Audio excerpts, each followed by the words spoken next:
Olá! Quanto tempo você acha que nós levamos para estar totalmente encarnados em um corpo físico? Errou quem disse 9 meses.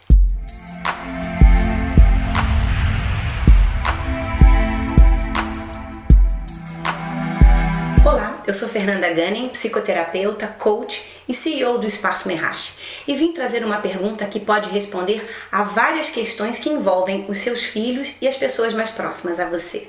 Quando nós nascemos, a única coisa que nos pertence é o corpo físico. Nós ainda não temos uma estrutura orgânica capaz de individualizar os corpos sutis que nos acompanham. Rudolf Steiner, pai da antroposofia, identificou a previsibilidade humana em todos os seus comportamentos e percebeu que existiam mudanças de ciclos a cada 7 anos, chamados por ele de setênios. No primeiro setênio, dos 0 aos 7 anos, todo indivíduo caminha na direção de individualizar o corpo etérico, o primeiro corpo sutil, responsável pela usina de energia do nosso corpo físico. Nesse primeiro setênio, a criança está conectada ao corpo etérico da mãe. É uma mistura de criança com o útero da mamãe. É como se fosse um corpo etérico coletivo. É por isso que todas as emoções, sintomas, mal-estar, o estado emocional da mamãe interfere diretamente nos sintomas físicos que a criança pode vir a manifestar. Aos 7 anos, finalmente, a criança individualiza o corpo etérico e já não depende tanto das emoções da mamãe. No segundo setênio, dos 7 aos 14 anos, a criança caminha na direção de construir e individualizar o seu corpo astral. Corpo astral é o corpo das emoções, alto astral, baixo astral. Nessa fase, a criança está muito conectada ao papai e tende a psicossomatizar sintomas conectados às emoções do pai. Finalmente, aos 14 anos, nós individualizamos o nosso corpo astral e tomamos posse das nossas emoções. É por isso que a mamãe e o papai muitas vezes percebem uma grande mudança no emocional do adolescente e dizem: agora está soltando as asinhas. Na verdade, até os 14 anos, a criança era uma imitadora do sistema dominante. Ela não era dona das próprias emoções. E a partir dos 14, ela passa a tomar posse do que é efetivamente dela. E entrar em contato com isso gera algumas complicações na família. Dos 14 aos 21 anos, vamos para o terceiro setênio. O indivíduo caminha na direção de construir o corpo mental inferior. O corpo ligado ao nosso juízo moral, ao que é certo e errado.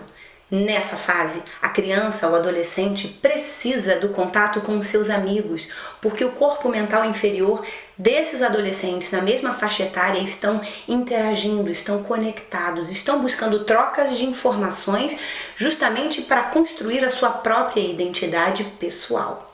Aos 21 anos, finalmente, a criatura humana individualiza o terceiro importante corpo sutil, o mental inferior, e passa a entender o que é certo e o que é errado.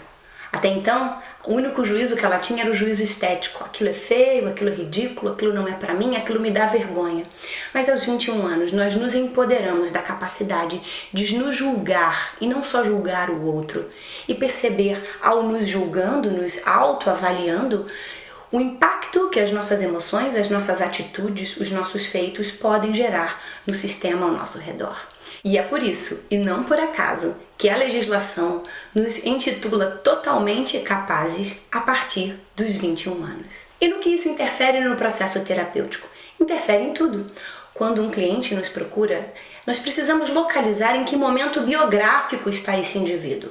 Por exemplo, uma criança que esteja apresentando sintomas, comportamentos que são disfuncionais, podem na verdade estar manifestando os sintomas da mãe e não dela mesma.